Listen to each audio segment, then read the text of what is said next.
તો પૂર્વ મુખ્યમંત્રી વિજય રૂપાણીનો ઘૂસણખોરો અંગે નિવેદન ઘૂસપેઠીઓને દેશમાંથી હટાવવાના છે। ઘૂસપેઠિયાઓના કારણે દેશને નુકસાન થઈ રહ્યું છે। એકતા, અખંડિતતા અને આર્થિક રીતે નુકસાન થઈ રહ્યું છે।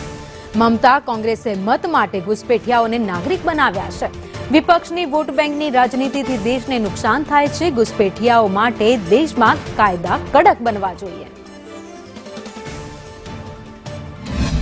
બંગાળમાં મમતા બેનર્જીની સરકાર હોય કે ભૂતકાળમાં આસામમાં કોંગ્રેસની સરકાર હોય, આ બધા લોકોએ મતો માટે ખાસ કરીને બાંગ્લાદેશથી માંડીને બાકીના ઘૂસપેઠીઓને અહીંના સિટીઝન બનાવી અને મતદાર યાદીમાં નામો ચડાવીને માત્ર વોટ બેંકની રાજનીતિને કારણે દેશને ખૂબ મોટું નુકસાન કર્યું છે। ઘૂસપેઠીઓને માટે દેશમાં કડક કાયદા બને, ઘૂસપેઠીઓને બધાને પાછા મોકલવામાં આવે।